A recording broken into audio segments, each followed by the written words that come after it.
which is where the ball's predetermined going outside. Before we do that, just going back to this morning for guys, any particular questions? We went fast, went through different schemes, and that's what this part of the talk is about, schemes. I throw out a number of variations of types of schemes that you can run. There's no way you can do all of them, but it gives you ways to do them, and they all fit into the system. And I think we have a pretty good system of the way we get to the schemes based on defensive front to the play side and so forth. Any particular questions on this morning's stuff? I had to talk technique with you afterwards. I want to talk more about technique. What we covered last time. Did Phil this morning? Yeah. Yeah. He had this morning. He was great this morning. Totally awesome.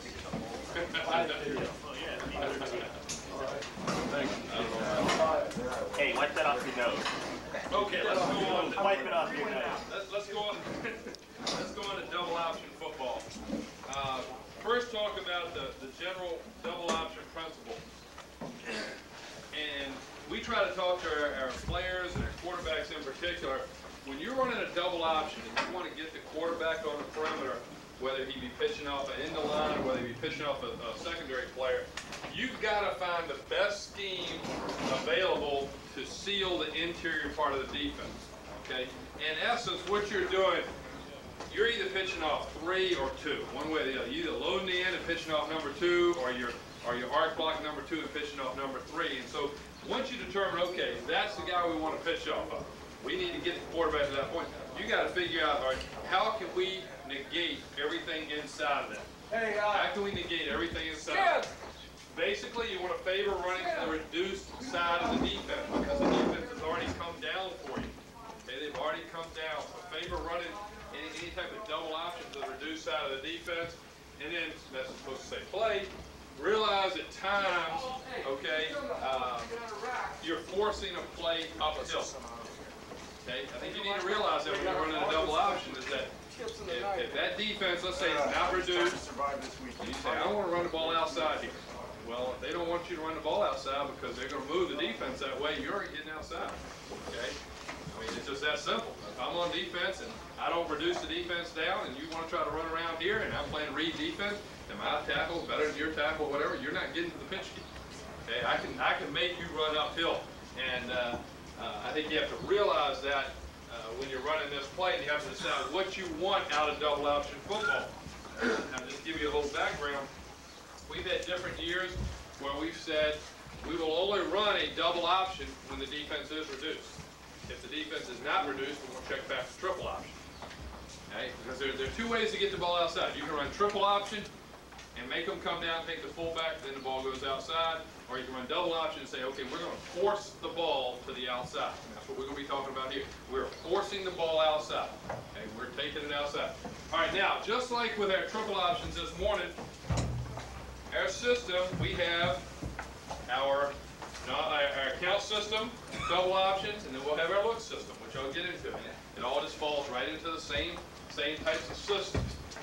So you really have, again, in your non-reduced defenses, you have the 50 look, or you have the ace look. Talk about how our double options fit into those different schemes. Pull out these diagram sheets.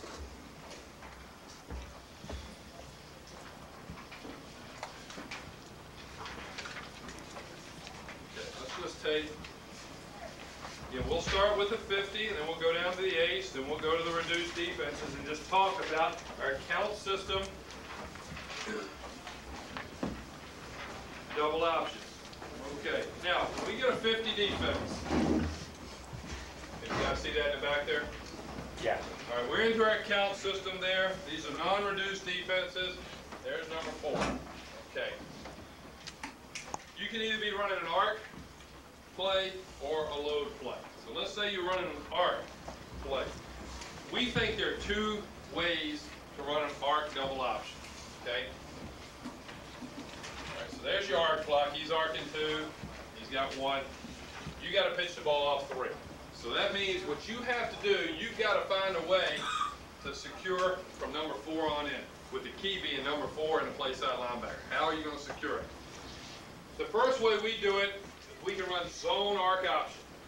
Okay, we're just going to zone block it, where we're going to overlead with our tackle. Okay, we're definitely overleading. Overlead with our guard. Everybody's overleading. Hard that way. And we're out, it's really an outside zone, if you will. If you were a one-back team running the outside zone, that's what you're doing right there. You're overleading right here. You would love for the guard to be able to overtake that, and then the tackle get right on up to the linebacker. If the tackle stretches, the tackle has to stay on him, and the guard comes up inside for the linebacker. And then the other blocker you've got is this guy right here, the fullback. Okay, the fullback. What we do, we don't fake to the fullback. When we run a double option play, we are not faking to the fullback. Okay? He is a blocker all the way. He is releasing on what we call a wide seal course to intercept the linebacker scraping. We don't clip the backside when we're running double option because we don't worry about any run down on the double option. Quarterback, he steps out to 5 o'clock at a minimum. I don't care if it's all the way out to 6 o'clock as we talked about last night. Just steps out, balances up. Now he's pitching off of a line of scrimmage defender. That's why he's balancing up. There's a threat that guy can be coming right now. Right now. There's a threat that this guy could be coming to my face right now, so I want to pop out as a quarterback and be balanced up in case he's coming. Okay, in case he's coming out. If he is, I just sit back and pitch the ball. One thing we do a little bit differently with our pitch back, and we just went through this, because this is one of the more difficult plays from an execution standpoint for us, because of the motion and the threat of the quick pitch, making sure everything's timed up. This guy's in motion. Where we want him when the ball snaps is right on the outside hip of our guard. Okay? And his general rule is to go through the heels of the fullback. That's his landmark, the pitch back, on all of his options. There's room for variation in all of those options where you might be pitching off somebody out here. But when you may have a hard pitch key, a guy coming quick, you can't have much variation. You've got to hit the right spots. One of the things we're going to change, we're going to let him go a fraction deeper. Okay? We're going to aim for about a yard behind the fullback on this play for two reasons. Number one, we're popping our quarterback out fairly deep. Okay, he's popping out of there, hopping back in the ball in pitch position. And number two, when you don't, the problem we have, this guy's got momentum, the fullback's coming from his stance, there's a spot in there where if they come hard with the pitch key, that the quarterback feels like when he pitches the ball, he's going to hit the fullback in the ass. Okay, there's just that one spot in there, and so we feel like if we get him just a fraction deeper, we will eliminate that problem. Of all the plays in our offense, and we ran this play, this type of play more against reduced defense, but you know, pitching just arc option, speed option. We ran it about 40-some times last year, and this play causes more problems than any. Okay, in our offense. Right? And it's not that difficult. It's easy if you're back here, you just go. But just that timing of it right there. So we'll have him just a fraction deeper right there. Quarterback pops up again, like we talked last night. When he pops out, he's trying to turn his belt buckle to the pitch key, having the ball up in the pitch position. Pitch key comes, he just sits back and pitches the ball. Pitch key doesn't come, then he's racing downhill. He's racing downhill to eliminate the pitch key, attacking the inside shoulder.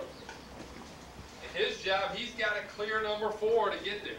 He needs to clear number 4.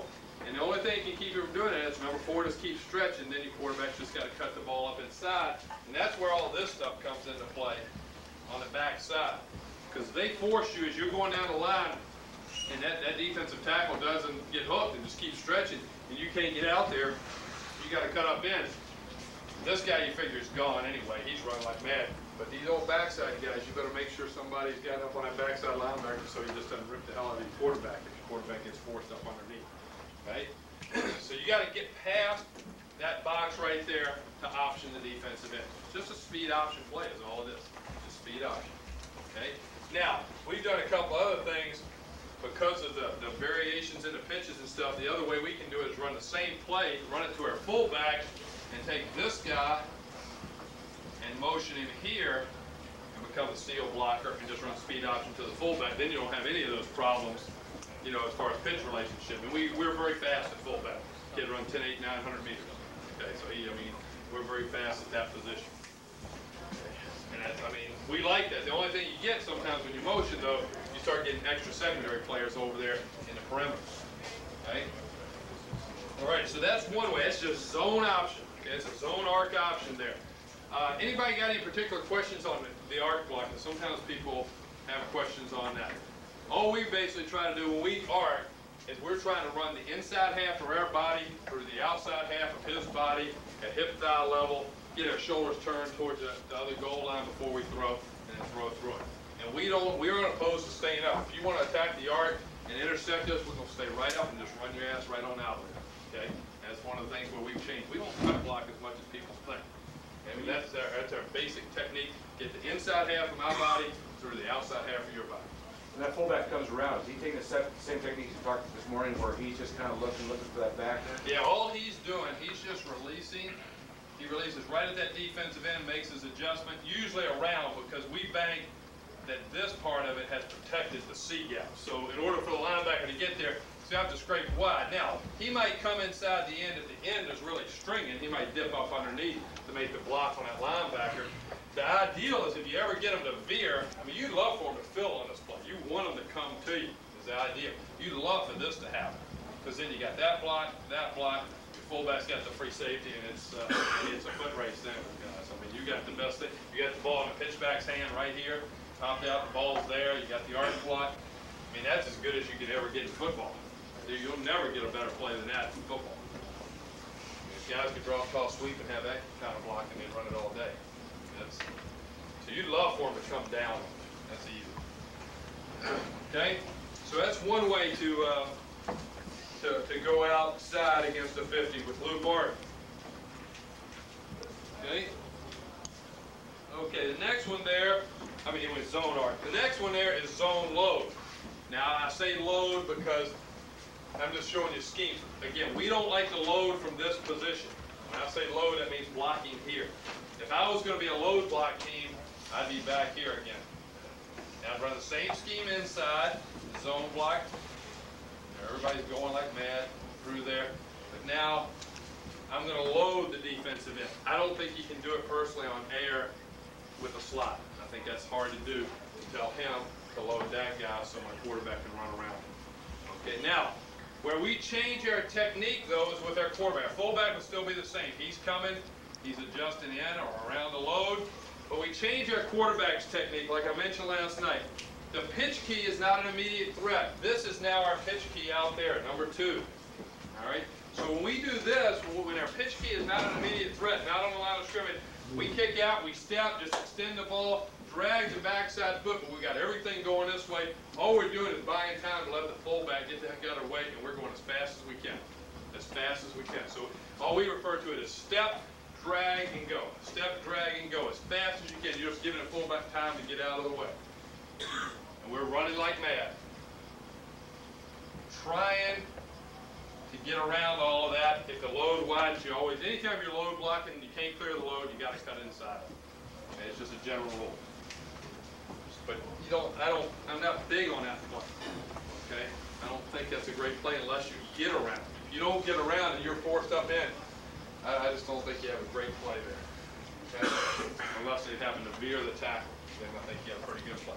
Talking to Missouri the other day, they ran the hell out of that type of scheme, and their quarterback ended up cutting inside a lot and making some big yardage, so it can be done. But that's running the same scheme up front, so we're blocking it, and when it's zone, we're over leading now. I think you need to understand that if that machine right there was the 5 technique here, I mean, we're stepping to clear the 5 technique and get our inside hand on the outside number of that guy. I mean, we're over leading. We're running like hell to just, it's what we call, we have 2 different blocks. We run our running play, zone play that can cut, you know, which I'll talk about later, what we call a zebra block, and this is called a Zulu block for us. I mean, we're going. I mean, we're trying to get everything on the outside of you, run like hell. Okay, so that's one way to try to go outside, either with arc blocking or load blocking against a non-reduced defense, in this case a 50. Another way, in a way I personally, if I was running a lot of double option, the way I would run it, we ran this against Navy we didn't put it in until the Navy game this year, we used to run a ton of it, is to do what we call tango block.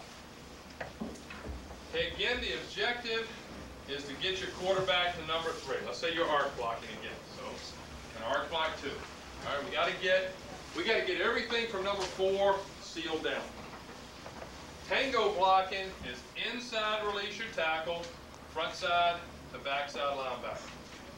Back side of the play is they're executing their zone scheme back here. Guard, pull, and log, number 4. Okay, pull and log 4. Fullback, you got the front side linebacker. Quarterback, step, hop out in case they come hard, balance up. Now you're coming down, you got the pitch face of the play. The advantage of this, if you're running a lot of veer option, okay, you can see what happens. Tackle gets a veer block, his tendency is to close, your guard has him logged up. Get him logged up. That's why you run. You're, instead of taking your play out that way, you're trying again to close the defense down and then take the ball around. Okay, and then take the ball around. I can show you a couple other little plays off of this against that particular defense here too. Off tango scheme. That's a tango scheme. Now you can run tango load.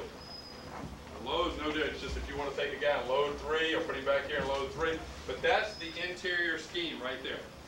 That's the interior scheme. So you, to me, against a non-reduced defense, 50 look there, you either got to zone it and run like hell and try to clear everything, or you can tango. Somehow you're trying to get number 4 pinned down. Number 4 pinned down. There's one other way. We can't really rely on this a whole lot. Don't want to because we don't want to lose our fullback banging heads against big bodies. Everybody remembers this scheme from this morning.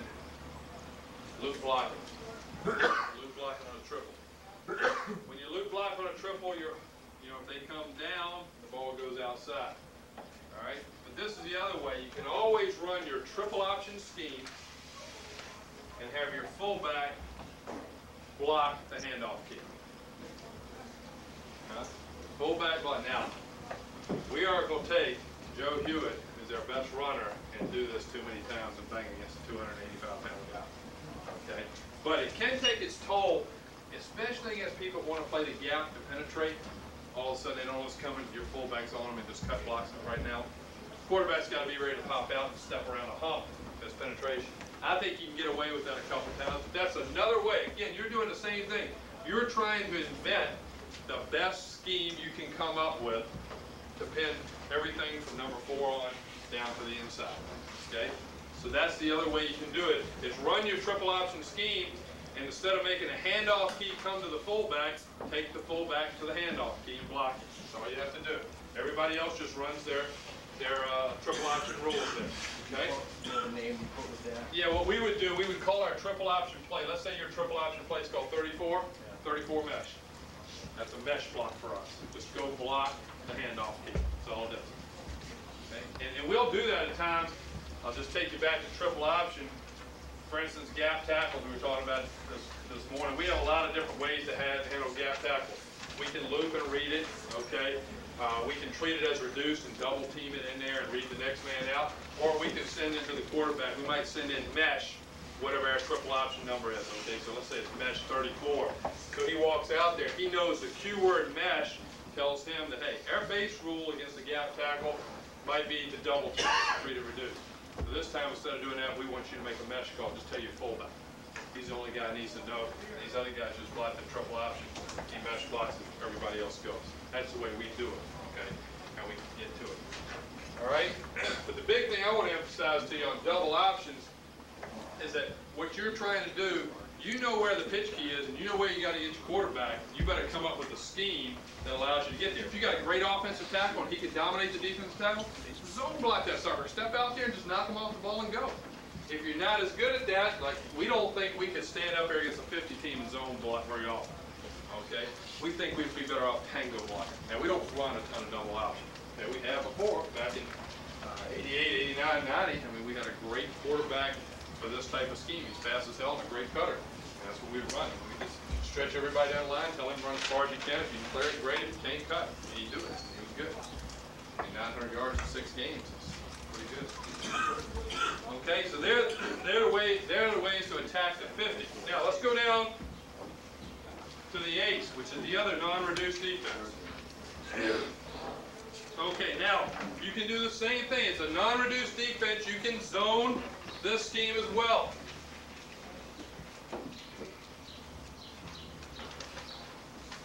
These two have the 5 technique in the middle backer. You're arc blocking it, so nothing has changed. Fullback's coming. He's on the middle backer to free safety. There's our pitch key, number 3 out there. That's our pitch key. So you're zoning it. Big block right here, guys. Big block. Gotta have a good center. A good center. He's got a 1 technique his way. Now, if the guy gets off the center, it's on the guard, then you're just into a 1-on-1 block by the tackle. You get the 5. Let's say that nose tackle gets over here. These two would zone to the middle backer, and he'd have to just reach that 5. You're running uphill again. Okay. Now, we'll show you one thing. We're talking about this right now, and I just was watching this play the other day because we ran it several times, and we were real good at center. Kid from out here in California, Kyle Scott, all-East center, was a great football player for us, and I mean, he was a great football player. He could reach anybody. He could reach anybody. And so we ran this play a few times, got the ball cut up inside. The one thing we're thinking about doing is when we run this play against an ace defense, is changing their fullback and possibly riding their fullback, or at least diving him through, figuring, all right, you take a 50, well, we need a fullback out here because they already got leverage on your fullback, and he'll be flying, okay? But against an ace defense, the middle backer is realistically a B-gap player that reacts to get outside. So what we think we can do, we're going to talk about this on Wednesday when we get back to meet, is this right here. Take our fullback right through that area and take care of the middle backer, and decide whether you want to step out and flash the ball to him or to let him just go, buy time with your quarterback, whatever. I'd flash the ball. I just think for rhythm, you can ride him if you want through there. And what we would tell the fullback to do is you're coming, you also look, if they ever cross charge, you just ram into the cross charge, okay? But you're just protecting that area right there onto the middle backer. We feel like that would in itself take care of the middle backer. You still got to find a way to clear this, okay? But here's one of the things that I believe could happen off the play that would be beneficial if you did it like that. And again, I'm showing you something that we haven't done, that we just talked about doing this week. You know, as we were watching the film, and this really interests me because I think we're going to run more double option this year because we got fast quarterbacks. Now you're doing this and this. Odds are that's going to stretch like that. Your odds of running around that are pretty slim. If you're pretty good right there, you're stringing here, and you take the fullback through, this guy will probably come downhill and chop. If your quarterback will push it hard, because this guy will be coming off late because that stretches. Now he makes the cut up in there. You may have eliminated a lot of people. You may have built yourself a little wall right there for your quarterback. The other thing that helps is this nose tackle as he's coming by. If you ride the fullback or semi-ride him, there's a good chance even if he's starting to beat the center, he'll try to tackle the fullback. He'll try to tackle the fullback and not just penetrate. So I think that's something you can keep in mind right here. You could take your fullback right through there and run the play. Okay, right through there and run the play. So that's just a suggestion for you. But again, you're trying to get yourself past number 4 so you can option number 3. Okay, now you could do the same thing. You could zone the ace look and load it. Same deal right here. We're zoning it and loading. You could do the same thing with your fullback there, or you can take him around for the middle linebacker. Any way you want to do it there, okay? But you're zoning it and loading it and trying to take the ball out there, okay? Now the key, you got to at least make sure you got that part of it walled. This guy's on an island. If he happens to beat your load block, then you cut inside of it. But if you're forced to cut inside, you better make sure you have the interior part of it walled off, okay? Or your quarterbacks will get blown up. That's just a load block. A load block for us means our halfback is loading number 3. An arc block, he's blocking number 2. A seal block, he's sealing an inside linebacker. Your quarterback's just running, okay? So anytime you're loading, let's say the rest of this is sealed right here. I'm a quarterback and I'm running. If on a load block, he starts to beat my block over the top, I cut inside. You're trying to clear it. Anytime you're loading, you're trying to clear the block, and then you react up inside when you can. Okay? Jim decided to go back. Yeah, you can do the same thing. The fullbacking is just what I said. You can do this, you can load, you can take your fullback either here for the middle linebacker scraping, okay, or you can take him right through here, just like I was saying, if you think that would hold the middle linebacker more. Yeah, this is just zone block load. Okay, that's all it is. Zone load. Okay, I'm going to show you a better way to load here in just a second. If you got a really running quarterback, you'll like this play. Okay, now, the other thing you can do against the A's defense is you can tango it, just like we did against the 50. You can come down inside, just check the nose real quick to see if he's beating the center, but basically you're working to get up on the middle backer. If you can, tango it, and now your fullback is on the middle backer scraping around, and you're pitching off number 3. So there are really two ways, guys, against a non-reduced defense. You can either zone the play out and try to overrun them and run past them, okay, or you can try to bring the 5 technique down, log him, and get around him. There's not any magic answers. I mean, you got to get past that box to get to your pitch key. And if you're having trouble doing that, you need to be running triple option. You know, don't be forcing double options into non-reduced defenses unless you know you're getting it logged up. Because in essence, what you're doing when you can log them up either like this or zone them up, you force them to become a reduced defense because you were able to block them. Okay, rather than them aligning in it, you just overrun them and force them into a reduced situation. Okay? What do you tell your guard how his technique, and I argue all the time with our line coach. The line coach always worries about him getting beat underneath. I don't think you even have to worry about it because the quarterback will be around it. We just do, we just drop step, okay, eyeball the outside armpit. We go over the outside armpit with the inside hand in the sternum, the outside arm to the armpit, and just run like hell. I think he can overlead it a little bit more than that. Okay, I don't think he can beat you underneath. I think your quarterback, because he's stepping, you know, unless the pitch key's out of line, so we step and drag. Anytime the pitch key's not an immediate threat, we step and drag, and we're going much faster. Our quarterbacks will get around it as long as you nick them. The guy can never get under you and make a play. Never. Go ahead. They say again about defense and just the theory. Well, what you're doing, you're trying to get them down. Okay, the objective is to get past number 4. So you either got to say, okay, we're going to run triple option and make number 4 come get the fullback, and then we're going to take it out. Or you can say, we're going to run double option, and we're going to be able to get by number 4 because we can just flat out block him. We can get by and block him. So in essence, you've taken a non-reduced defense, and because you're able to hook number 4, one way or the other, either by zoning him or tango logging him, you created a reduced defense just because you were able to hook 4. You've eliminated that defense. Once you get this guy where he's inside the tackle, okay, either by zone blocking it, so you got him inside the tackle, that defense in essence is reduced. You're running around the edge. That's just theory talk. I mean, that's what you're trying to do with this play is you know where you got to get to, and you just got to come up with a scheme that gets you there. And you got to find the scheme that can get you out there. The other thing, if you're having trouble tango blocking, that you can do, and this depends on whether the guard's covered or uncovered. If the guard was ever covered in a tango, you got to come down. Okay, you got to come down. Okay, if the guard's uncovered, he can release more at the linebacker. But the other thing you can do, let's say this is a 1 technique, or say we're back at the 50 defense or whatever, and you want to help your tango, you can chip and tango block.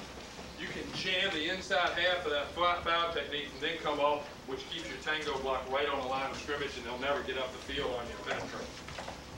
Okay? All right, if they cross-charge right here, that's your pitch key right there. We have a belief that if they cross-charge on a double option, let's say you're zoning, well, you're going to have bodies in the way. He's going to run into the cross-charge.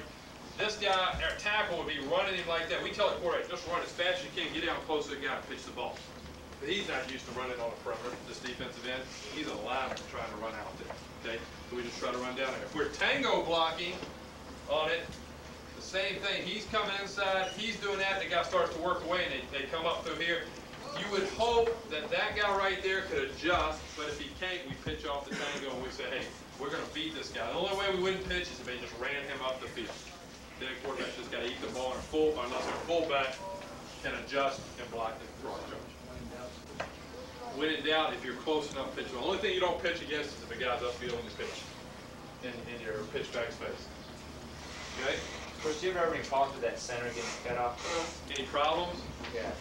You can. If that's a real good nose and you're not very good at center. Yeah, and what we would do if we were tangoing, in fact, tango would be a better scheme if you're having trouble in center against this than zoning. We'd come down through that and up for the backside. We got that guy coming for with our fullback. So you can help your center. Their splits are down, guys. When we double option, those splits get cut down. We're about 2.5 feet. We're not going to line up in those big old splits and try to run double option unless the only time we will run double option with big triple option splits is if you're a team that will jump the gap on big splits. It's triple option. If we're lining up, we're taking our triple option split, excuse me, out there with our tackle, and you're a team that likes to jump that guy down in the gap, then we'll call our double option and attach the word large to it. For instance, we might call 18 large. Large is a split for us. That's just telling our tackle, take a triple option split. We want that guy to come into the gap, so then we can just do this and this, and we got you. We created a reduced defense to run our play. Okay? Or we can tango block that, block down, and pull around with the linebackers. Okay? That's the only time that we will get large splits to run a double option play. All right? All right, any questions on those? So you can zone the play to get to block number 4 and the linebacker and come out. You either arc or load. That's up to you. You got to decide what you want to do here on the edge, whether you want to arc and pitch the ball or whether you want to load. Generally, if you have a great running quarterback, you prefer load block plays. Keep the ball in the quarterback's hands as long as you possibly can. If you have speed at halfback and want to get the ball on the edge, run arc block plays where you get it out. Have a crack who? The wide receiver? We'll crack the free safety. You know, we just read all that. I mean, the blocking out here for our receivers is what we call attack and read. I'll go through this one time for you. On all our options, we can either tell him that we're staying on the outside third or half, or we can say it's an attack and read. Attack and read means he pushes. The wide halfback backs up, he just eyeballs the free safety. If the free safety is running the alley hard, he comes off. If the free safety is parallel or back, he just stays outside. If he comes off and the wide half doesn't retreat, he doesn't even have to worry about the free safety. He is on the wide half. He's on the wide half. Okay? So that's just a very simple explanation of it. We would rather stay outside than come inside and crack. Okay? We'd rather put pressure on these people up and keep that on the outside, make the free safeties come. So we got some other things we do to the free safety. Okay? Now, the scheme that if you really have pretty good tackle here, pretty aggressive halfback, and a good running quarterback, what we call a stud scheme. Anytime we are taking our slot, and it's called our tool category. Anytime we're taking our slot and coming down on somebody inside of them, on line of scrimmage, it's either nail or hammer or stud, terms like that. So stud for us would be take this right here, we double the 5, right there. Double the 5 technique. And we do this against this particular look, against the ace defense. Double the 5. What you're really hoping is to double it and get your halfback off to the middle linebacker. Okay, get him off to the middle backer. If the guard's uncovered, he just zone steps and then straight up. He's also hoping to get the middle backer. Now, you got to make sure you've gotten the stud block. You've gotten the 5 technique control. You can't just push it and come off. You've got to have it under control. If the guard is covered over here, then he has to zone. You know, has to block his zone with the center there. They'll zone for the middle backer. Okay? So we're right here. There. Now we take our fullback, and we call stud. He is on the hip linebacker. He is on the hip backer. So he's coming around with a hip backer. Our quarterback steps, drags, and he is going, staying low to the line of scrimmage. Where this ball invariably hits, that guy runs from this block, and you get that wall, and that's where your quarterback ends up hitting. Okay? Now, if you get that hip linebacker sealed, you around the edge, you got a great play, and it's a great play against the cross charge. Okay? Go through it again. If they cross charge, what you've got, they're trying to get that guy out. Well, you get him pinned. We tell our quarterback, pitch the ball right now. Run the ball right now. He is gone. You're around the edge. I think it was a different play that we do also. But he's here. The fullback comes. The fullback's on him all the way. You got him. So now our quarterback, it just negates a cross charge. Okay, because you pin the guy they're hoping to get out. They cross charge right into the face of your fullback. We got it blocked right here. And the other thing we do is tell our fullback, if this ever happens, because our guard, if he's uncovered zone steps, if they come into his face, he's got it, you start to adjust and just slide around the middle back or scrape it. Okay? But it's a great way to pin the defensive end here, put a blocker on the hip linebacker, get off on a Mike backer. Now, if you can't get off on a Mike backer, it's not that great a play. Okay? Because they can force you to cut back into him. Pitching off number 2. It's a loaded play. It's a loaded play. We're blocking number 3. Okay? That's our stud scheme. And that's how we get the ball outside against an ace defense around the 5-10. Any questions on that? Okay. All right, so they're the ways that we take the ball outside against a non-reduced defense. And again, I would tell you this, unless you're physically better than them at tackle, or unless you know with your tango scheme you can get it long, you better be careful about running double option football against a non-reduced defense. Because they got you where they're not reduced, guys. They're staying out there. A non-reduced defense, you should be attacking up inside. A reduced defense is the one you can take the ball around the edge of. Okay? All right, let's talk about reduced defenses. Let's go up here. And we're in account system options here. Let's take the Eagle defense. You can take this look, guys, and like a lot of people estimate the split defense. That is the split defense on that side of the field. Okay? That's it. I don't care what's all back here. We're just scoop blocking all the backside anyway. So on the front side, that is your split defense. Okay? Or if he moves down to wide tackle 6 look to that side. It's a reduced defense. Count them down. 1, 2, 3, 4 down on the guard. So reduced defense. All right, now once we get you down into reduced defense, basically what we want to do is veer and arc the play. Okay? He's arcing. Now we already got number 4 down in here. He's already down in there. He's where we want him. He's inside of our tackle. So we know we can get to 3. That's who we're pitching off of right there. Base right here. Combo, protect this gap, but really you got the backside linebacker. All you're doing is making sure 4 can't escape and get in the face of the quarterback. Just combo it. Backside is on its scoop.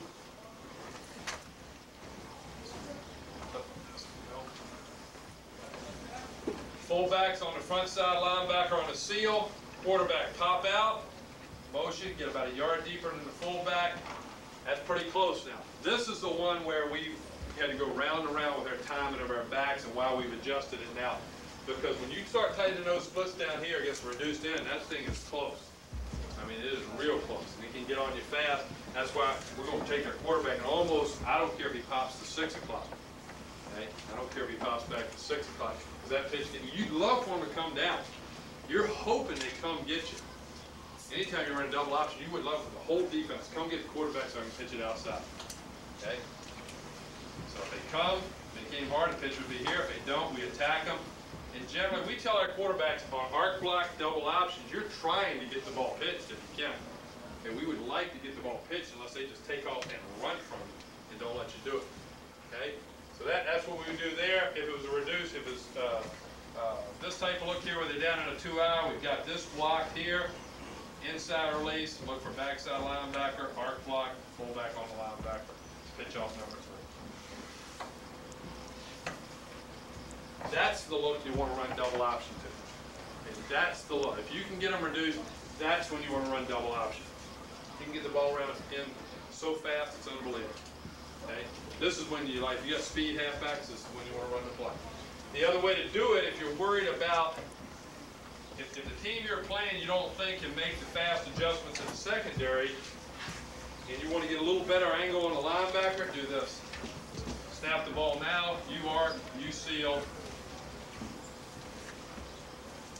and speed option to the fullback. Speed option to the fullback. That gives you the clean angle right here. With that, instead of the fullback having to run to seal the guy who's already leveraged him slightly, now you got him pinned right away, get the ball out. That's good But if they're able to move with your motion and get the extra safety over there, and he's becoming a real force up in the alley, you got to be careful about doing all that. You got to have some other things. You got to be able to pass the ball. He motions, he retreats over. You got to have something headed down the middle here. Okay, but that's when we like double option, right there, that defense. Some form of reduced defense. Good. Well, all we call it a wide seal. He's just going outside the end of the line to intersect the linebacker. Intersect the linebacker. He's got to get on his horse and go. The guy's already leveraged it. He's already got a two-man lead on him. Right here. He's got to run like mad to get there. We're fortunate because we are faster at fullback than we've ever been. And we're running this play more because of that. And we'd love to get you reduced to run this play. Great play. Comes down to the arc block most of the time. If you can get the arc, you've got a great play. Okay? All right, now the other way is if you want your quarterback to run it, and I like this play a lot, it's what we call our hammer scheme, against reduced defenses. Okay, we're going to double a 5. Fullbacks on the front side, linebacker right there. Motion, quarterback step, drag. There's no immediate threat because we're pitching off 2. Run like hell. And get out there in option number 2. We like this play a lot, a whole lot. Scooping backside. And I think it's important that you emphasize trying to get your center through there. Try to get him through. And again, anytime we nail or hammer or stud, we make sure this is secure and then we come off late for a middle or backside linebacker. Because again, you can see what can happen on this play. This linebacker runs like hell because there's no fake to the fullback. So he's racing to beat the fullback. So this is what happens on the outside. That guy runs when he sees that guy run, and their block occurs out here. This gets pinned down inside here, so now it's all right there. That's the guy that's got to make the play. Because what's going to happen, the quarterback's going to come out, and he's going to be cutting right there inside of it.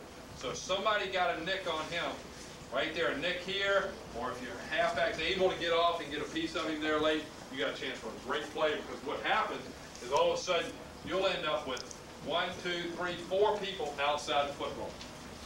Okay, 4 people, and you got a natural cutback on. Because that's the way a linebacker's going to play it. He's will see fullback leaves, I'm leaving. I'm going to intersect him. Now if he runs a tight scrape, it's an easy block for the fullback. Most of them teach run a wide scrape, make the ball force back up underneath of you, and that's where all this backside blocking becomes critical. Okay? Great play for a great running quarterback. The defense we're running against. Stud call is against an ace defense, a hammer call is against a reduced defense. Same technique, same ball. So, in a way, the read guy is that straight linebacker? When you say the read guy. Well, the pitch. No, the pitch key's here. Pitch key, you're trying to get there. So all I'm saying is that's a good linebacker. You're playing a good linebacker. And I'm sitting here, there's the fullback in there, and there's no mesh. He takes off running. I'm going to take off running.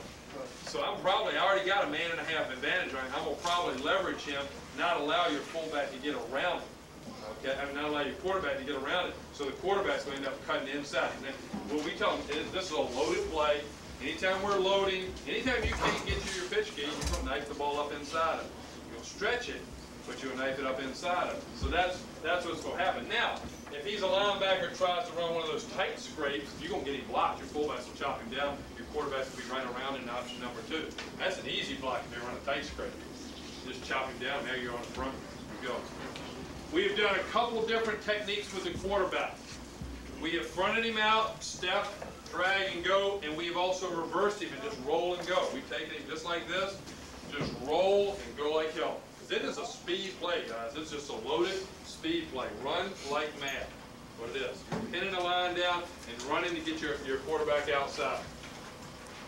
We have run it when we were a bone team. We ran this play effectively for a couple of years against reduced defenses. We would inside release, we'd combo off this, we would load that, he'd be there, we'd reverse pivot our quarterback and run to option of strong safety. Just load with our halfback on the end, fullback clear for the linebacker and go. Fullback had to be ready to adjust in case this guy got up the field, the fullback would have to cut inside for the linebacker. Okay?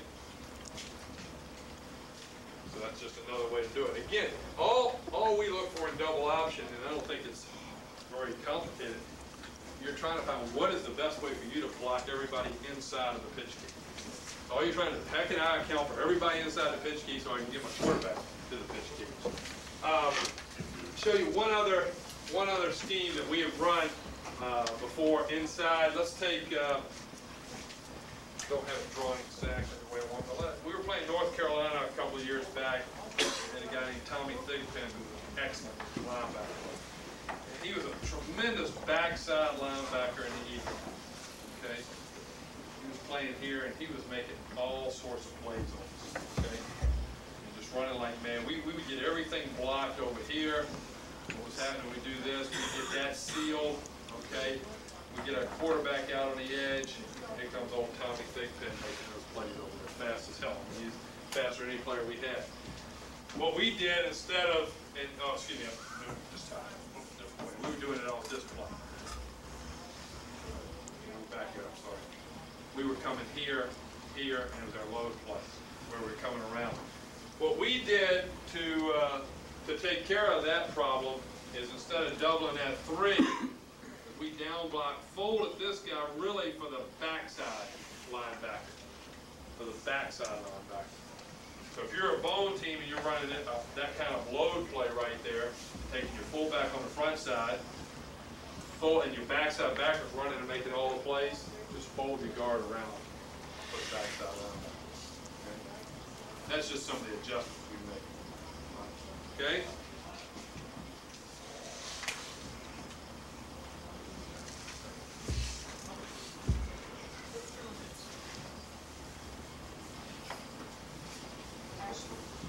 Okay. Any questions on those? Again, these are count system options. You're in defining number 4, okay, and deciding whether it's a non-reduced scheme or a reduced scheme. Our non-reduced schemes, again, are zone block or tango block. Okay? Our reduced scheme, we're veer blocking our tackle, or we're hammering. We're doing something where we're coming down inside. Okay? So just a matter of you determining as a quarterback, is that reduced or non-reduced? Put us in the right scheme. That's the way we operate. Basically, it's the responsibility of the coach. If you're anticipating that defense is going to be a reduced defense, call your play for a reduced defense. For instance, just like we talked this morning, if we said, let's say we said 18 was our double option arc play, zone arc play. Let's just say that equals zone arc, double option, okay? That would be what you would call if you were expecting a 50 defense, okay? If you were expecting the ace defense, it'd be 18 ace. It's still zone arc, but it's zone arc versus an ace defense. If you were expecting the reduced defense, it might be 18. For us, we use different terms, okay? Again, let's say our double option terminology is colors. 18 green. 18 green would be the system where you would take it, telling everybody it's reduced defense, that, hey, tackle, you can come down now. We don't need you going out. We already got them reduced. So that's the way we'd call it. If we're expecting a reduced defense, we may call 18 green. We know coming out, they know that's the scheme they're going to run. Okay, with arc blocking. They know they're going to run it coming out of the huddle. And if for some reason we walk out and they're in the ace defense, the quarterback would just go ace, ace. And they know we're running 18 play against an ace defense. Well, what's our rule against ace defense? Our base rule is a zone arc. Okay, so we just zone arc the play. Everybody knows what defensive scheme we're running. If we wanted to get to tango, we would just call 18 tango. 18 tango. That just means we're basing it as a non-reduced defense of some sort. Okay, we don't care whether it's an ace or a 50, but we're tango blocking. And then if they happen to be reduced, over here, wherever the reduced defense was, he would just make it green call and put us into the green blocking pattern. Okay? What you really get in our system is we identify the non-reduced defenses, being either a 50, an Okie lug, or an ace defense. And then our calls pretty much tell everybody that it's some form of reduced defense. Calls such as colors or animals or different words that we use tell everybody it's some form of reduced defense. So get into the reduced pattern. Those calls also are blocking schemes. They are blocking patterns. And all you don't even care what number. We could walk out there right now and we made the call Vegas, which means something to our players. All they want to know is it Vegas right or Vegas left. It is a blocking pattern off of a double option. Okay, they know that. They don't care. I mean, we could have called any play in our offense. And if it was going over here to the right and they knew that, and the quarterback went, Vegas, Vegas, they know, hey, we're blocking Vegas out here to the right. Okay, or if the play was originally going to the left, the same deal.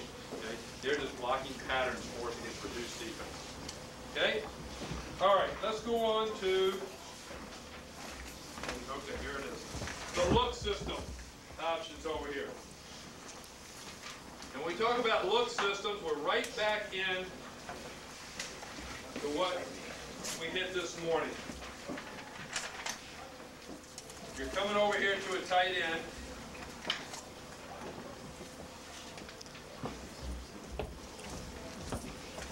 Let's start with end and tackle plus 1. End and tackle plus 1. You don't care what it's like on the inside here. Okay? What it's like on the inside. I'm going to start with B there before I start with nails. Okay? Mesh block schemes, because we hit on it just a little bit earlier. If you remember, this was our triple option pattern right there. That was our triple option pattern this morning on our end and tackle covered look.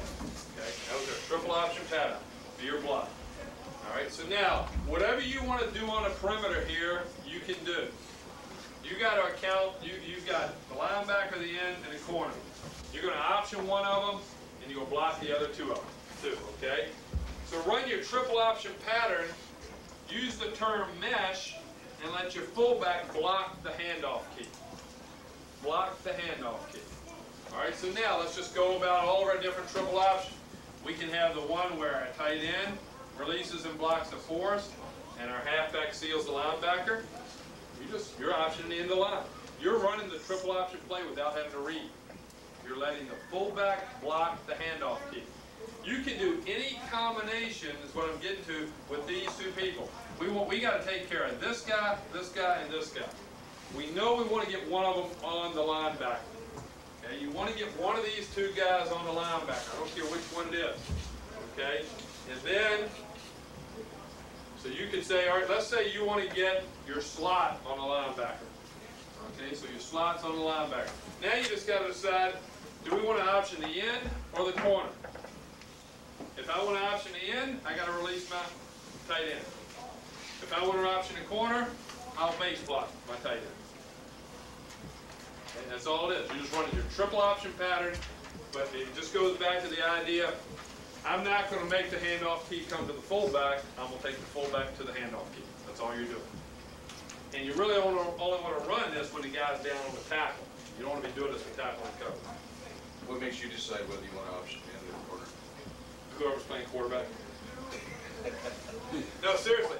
If generally, if you want to option in the line and pitch the ball when your halfbacks are your better runners.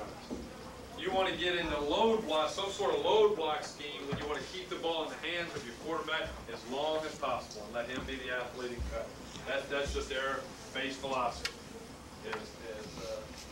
Arc block is to pitch the ball. Load block plays where you're blocking the end of the line is to keep the ball in the quarterback's hands as long as you possibly can. They can still make you pitch it, but they can do it on the outside. Okay? So you can do any of those patterns out there. One of our favorites is to do it to the wide out. Be like this. Again, there's the field over there. This is the look we tend to get into the boundary. Veer block to play, seal, mesh block it, step, balance up, because he's a threat. Again, it's just like any double option. Pitch key's an immediate threat. Balance up. Block the force right here. Come down. Here comes the pitch back. Option. Okay, we got the linebacker sealed inside. Turning the free safety loose. Make him make the plays. What are the backside guys doing on this? Our backside is always scooping. Double option plays are scooping. You load with X on that? Load with X. Your split receiver. Come down on 3? Oh, from here to here? Yeah. Never. We only got to do this stuff right there. I mean, we're split out here pretty good. We're out there. Okay?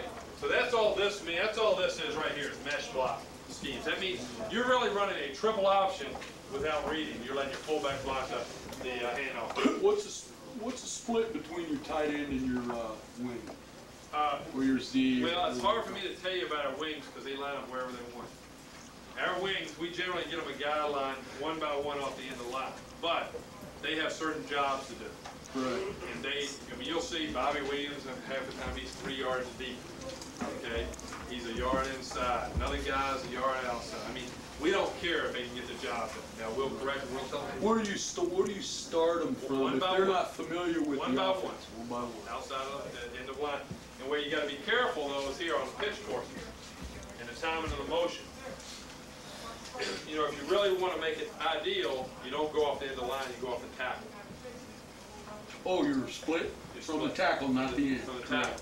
Now, we do it off the end of the line because we let our backs adjust. And we think they're smart enough to realize, okay, when I'm here as the pitch back and I'm right there, that's different. If I line up here, there's a difference in how fast, there's a one-man difference in how fast I can get there. So I better cheat my split in a little bit right here. Okay, so I better cheat. Plus, there are other things that take into effect. When you're running a double option as opposed to a triple option, you're sitting out there in those huge splits one time where you might be a complete man farther out there as opposed when these splits are cut down. So all of those little things, that's why you see our halfbacks are all over the place. And we're very pleased with the way they've done it. We've given them some flexibility to let them adjust accordingly, and they've done a good job. Okay? Okay, now, the double option that I tend to prefer to the tight end, and I'll show it both to the, I'll show it to a tight end into the boundary, and then I'll pull up our unbalanced look. I'll show this to you. It's with the end and tackle covered, what we call our nail scheme.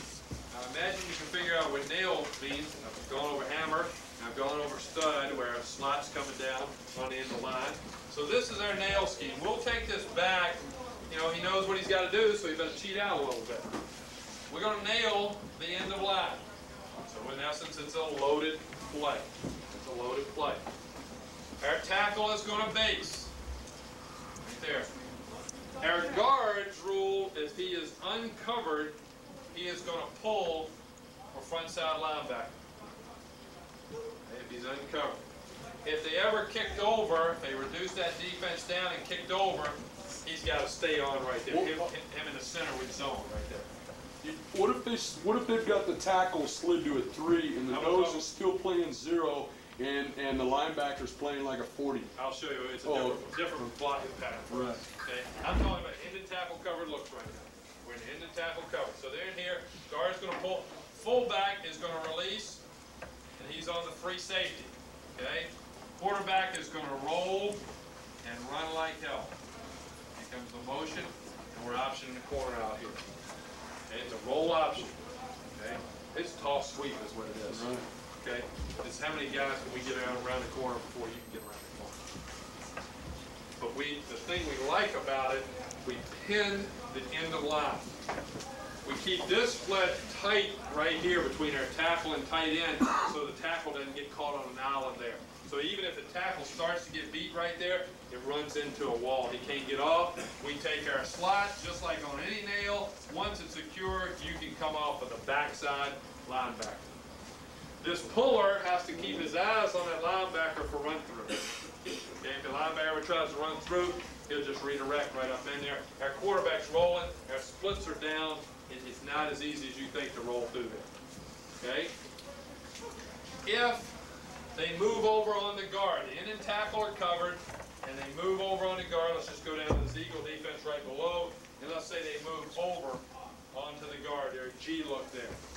The fullback has to see that, because once that happens, he knows this is used up inside. We're still nailing, but now the fullback is on the linebacker, not the free safety. We'll turn the free safety loose. And we'll turn him loose.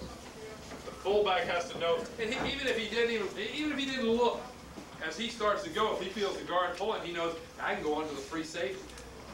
Okay, I can go to the free safety. All right, now another way we like to run this play. You have to be able to automatic a little bit to do this. Well, let's go right back up here. We like to take this guy and put him out here.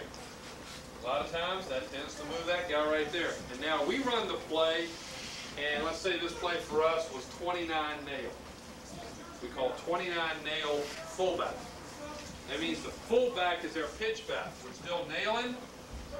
We're here. We're pulling for the front side backer. We're rolling. And now the fullbacks are pitched back. We've eliminated the free safety with formation. by moving him out here. Okay, so now it's a fullback play. And if you got a fullback that's got some speed, it's a good play. We got fast fullbacks, so we'll tend to do this because it's another play in our offense that we can run with no motion. There's no motion coming through there. Okay? All right, so that's our nail play. Any questions on that? Now we'll get to what you're talking about, the tackle uncovered looks.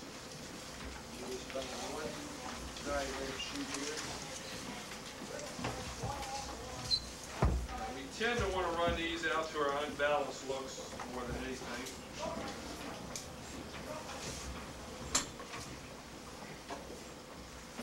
Let's take this baby down. Let's take that middle look, the eagle defense. Okay. Right there, we got eagle defense. Now this is where you really like to run zone out. And again, you got to reduce defense. You got to reduce the defense. So what we run is the zone option to the tight end. Zone option to the tight end. Our splits are down, and we take it and we zone these two guys for the linebacker. Reach the three. Reach hard as hell with these guys. I mean, they're running to their front side gap. The whole pull step. They're gone. Yeah. They're just trying to run. This guy ain't gonna beat us, I'll tell you that. We're gonna take that three technique and we're gonna run by you unless you're on a slant move. Okay, our fullback is coming for the front side linebacker to free safety. So he's checking for any run through, although we should have it all locked up if they try to run through. He's right on down. We've got as many blockers as you possibly could want against that defense right there.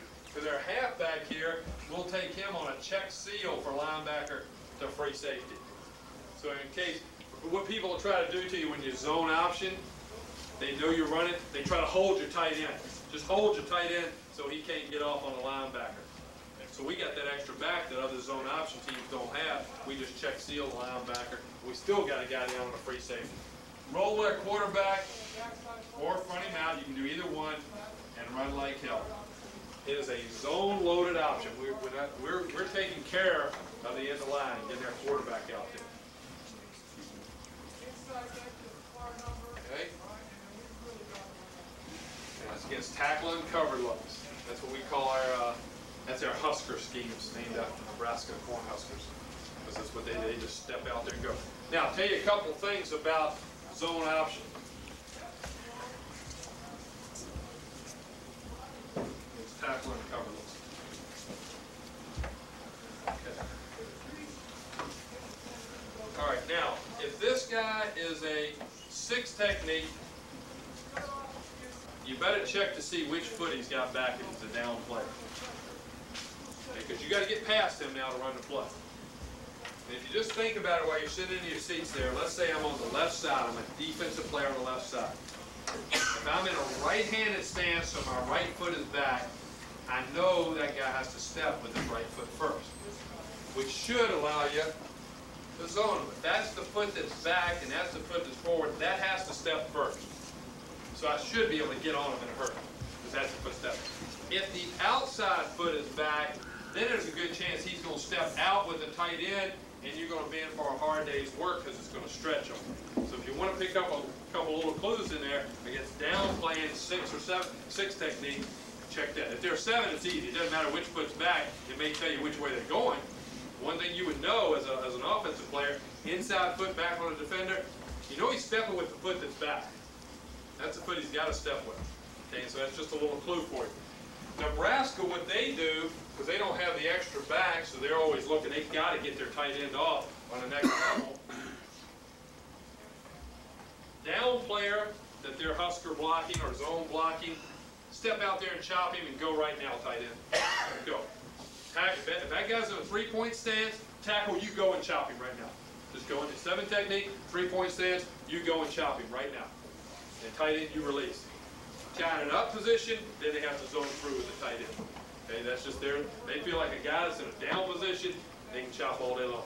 Okay, because his hand's got to come off the ground, exposes his leg, boom, they got him chopped. That's just their theory of the play. Okay? All right, so that's that blocking pattern.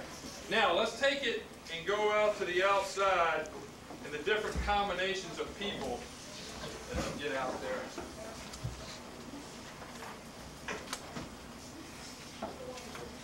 combinations out here.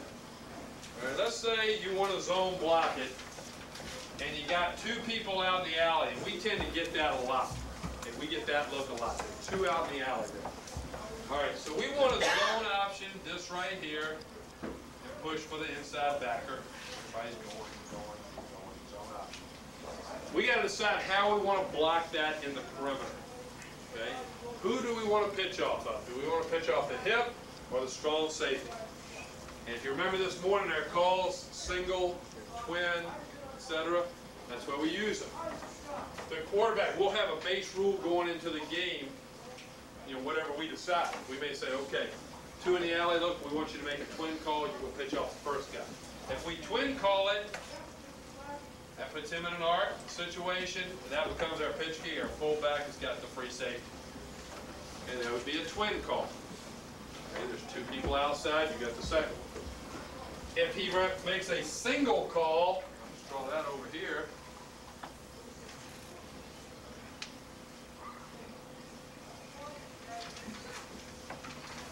A single call, you block the first man outside. Now you're coming and you're pitching off the strong safety. So he's just identifying, putting everybody on the same page, saying, okay, you go block that guy, I'm pitching off this guy. Like, you go block this guy, I'm pitching off that guy. We put the burden on our quarterback. I think you're beginning to see that. Our quarterback controls everything for us. We like everybody to be on the same page. We don't want to come back and say the halfback said, well, I thought I was supposed to block this guy in the quarterback because I thought I was supposed to pitch off this guy. No, we're going to put you all on the same page. Now you execute. Okay, and we feel like, now I think from a high school standpoint where this could be beneficial for you, I think sometimes the problem you have in high school is meeting time. Just having flat out enough meeting time with all your players. Well, you might not need a lot of meeting time with all your players when you do it this way. You need a lot of meeting time with one player, the quarterback. Okay, you take care of the quarterback, and generally those guys tend to find a way to get to meetings.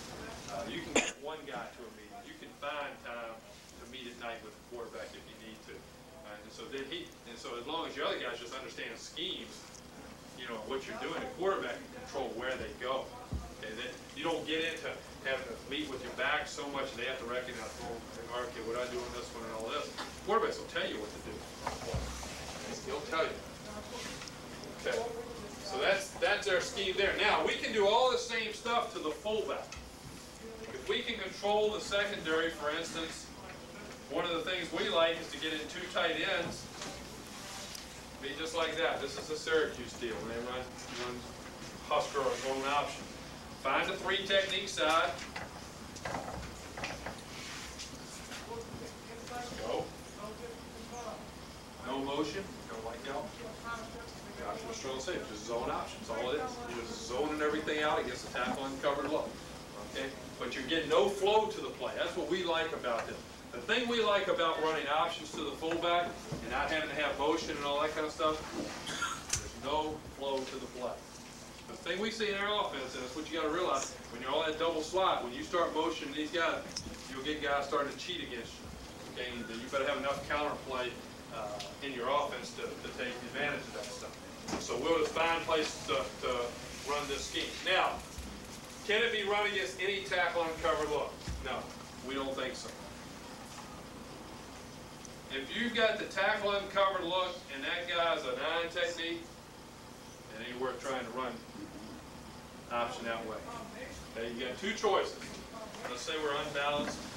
Let's say they want to play the 4-3, they want to play that guy inside, or stack, whatever you want to do, but they're playing out here. Okay, now what we will do, when we run this, and our quarterbacks have to be sharp on this play. He knows, hey, I'm not running the zone play if my tight end can't make the reach block. I know, he knows, hey, I got to get around that. He's got to be smart enough. I got to get around it. No, they in a position to let me around them or not. Here they're not. All right, so he goes to his automatic. And we build it in with the play. We'll do one of two things. We either can turn the play into a speed option where we're pitching off the end of the line and just take all these guys down, arc block, fullback here, motion, and pitch off that guy. Okay, that's one way you can do it, just pitch off of it with everybody coming inside. Or what we're more likely to do is check the play to a non-option run of some sort. One of the plays we checked to last year that we liked a lot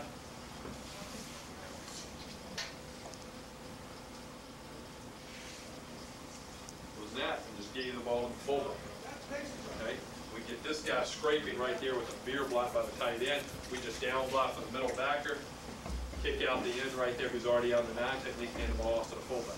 But you can check to anything.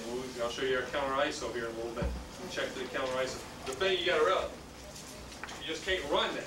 Okay, that's the big thing. They got you leverage. Don't, and I hope you're getting that point as I'm talking here, when you're running double options, don't force a double option into a defense that's got you leverage unless you're just flat out better than them. If you're better than them, it ain't gonna matter what you run anyway. You're gonna beat them. You're just gonna pound their ass and run the ball. So I just think you're really you're pushing uphill when you start running into leverage defenses. You know, it's because the trouble with double option, you know, when I get to our zone play later, and this is why we put it in, Air Force. Let's take Air Force for example. Air Force is a huge 50 teams. Okay, slant and angle, and for about 5 years we could run double option, tango, zone, whatever you want.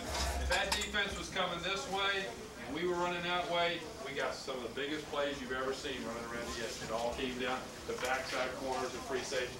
But if that defense was going that way, when we were running that way, we didn't piss a drop. Okay?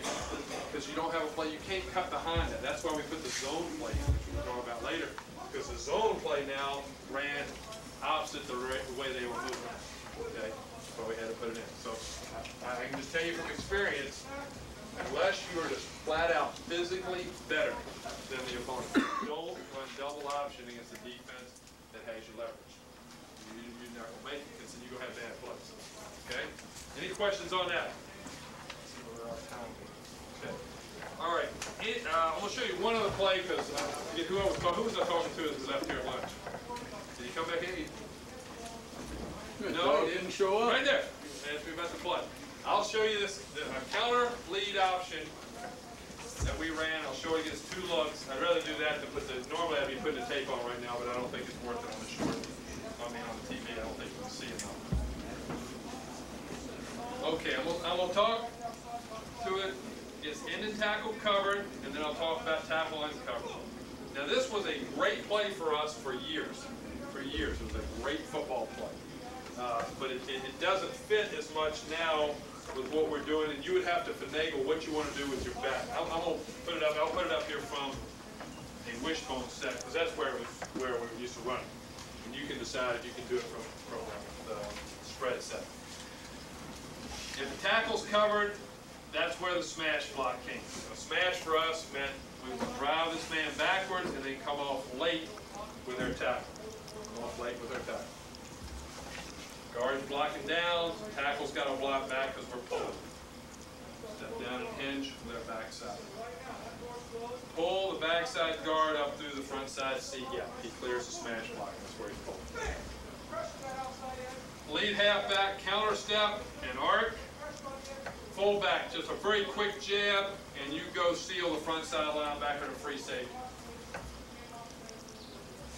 Quarterback, it's a 6 o'clock reverse pivot, what we call pivot, pause, and then attack. Step right to 6, pivot, boom. Pause with the ball, then attack. You pause to snap your eyes around to see if they're coming. Counter step, and go. So pivot, pause, and then attack. That is true call sweep. That's all that play really is. You're optioning in instead of blocking. It was a great football play for us. If they will outrun from you, if they don't run from you at the end, you can get it pitched, you got a great football play. Okay? Great football play. Now, where the play's even better, it takes a little bit more work with the quarterback.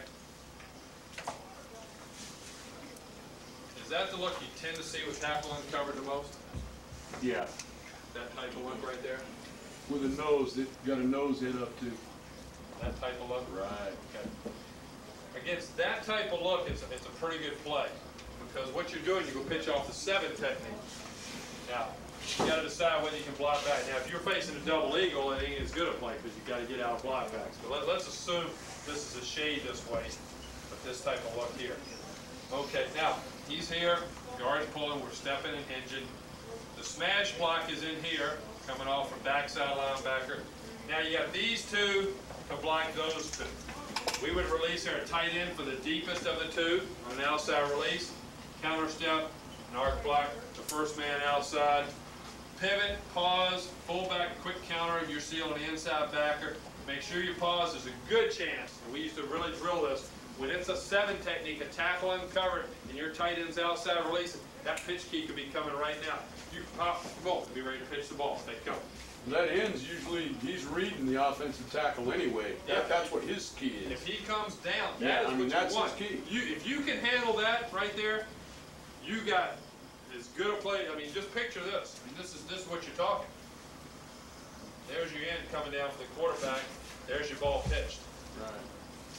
That's the defense. I mean, you got as good a play as you ever draw up on a board. You got everything from here back, walled off. You got this linebacker sealed when he comes out. You just released your tight end vertically, okay, to back people off. Okay, you come around and I mean, you can have some big plays off that. Okay, we just didn't think it fit us in the double slot, and it didn't fit us a second. You can do it out of single slot and get some pretty good false motion, and we messed around with this last year, but we just thought it was one too many. You can do this, false motion, and then come out, and you still got your pitch back here. Play looks like it's going that way, but it's coming back this way. So there are a couple things you can do there. Pretty rough to do that on a split back, or split back, pro set. What's that? Pretty rough to do that on a pro set. Yeah, I think so. Yeah. Well, you're short one blocker. Right. I mean, you're one blocker short. Pull backside yard or so. It's not a bad goal line play against a 6'2" defense. I think it's good against a 6'2", because you just cave everything down here. Like you get on a goal line, you get a 6'2" defense.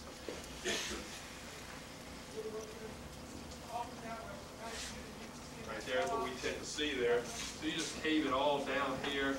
Right there, you gotta be ready for run-throughs with your tackle. I mean, he's gotta be ready to handle a blitzing linebacker. But you got that block, you got that seal, and you just come around and you get the ball pitched right there. I mean, you basically can walk in. If you can just prevent guys from running through, you're gonna walk into the end zone. Coach, what do you like to do? We run basically one play. Half back, slant lead. That's what we run. Coach, Yeah, I'll show it to you. Coach, on Yeah. that play, Okay. if the end widens and the linebacker just comes real hard, Your backside puller is the guy that's got to pull up through there. So if you're running, let's say it's here, there's your smash block occurring, here comes your puller, coming through, he's got to see, yeah, he's responsible for that linebacker running there. Okay. If the linebacker tries to run the beat gap, your smash block's got to come out and get him. Now it's got to be on the linebacker. But he's the guy that's got to be responsible. It's not as good a play when they force your quarterback to run the ball. You want to get this ball pitched. When you can get it pitched is when it's a great play, because you got all those guys around the corner. You know, the way to stop the play and the way people started playing us was when they saw it, because it is a recognition play on defense. That's really what we got out of it. It didn't fit anything else we did on offense. So defenses, as soon as they saw that counter, man, they were gone. And they just tell the end, you make the quarterback run the ball up inside. And you can get a play every now and then, but basically it's not going to be as effective. Okay? But for a while there, it was fantastic. Until people just saw too much of it. That's why I think, if you don't run the play and people don't know it, and all of a sudden you start running it, they're going to have a hard time stopping it first. You're going to have as many guys coming around the corner as you can get. And if you can execute it against a tackle uncovered, where your quarterback can get around and pitch off that guy quick, that's when you have a great play. Because he is going to come down. He's going to come down. Okay? Well, we'll break it right there and come back on our midline. I mean, I can throw the film on, but I know you guys can't see it back there. If you guys want to come up, I'll sit here and put a tape on of some of our double options, and you can sit around the TV here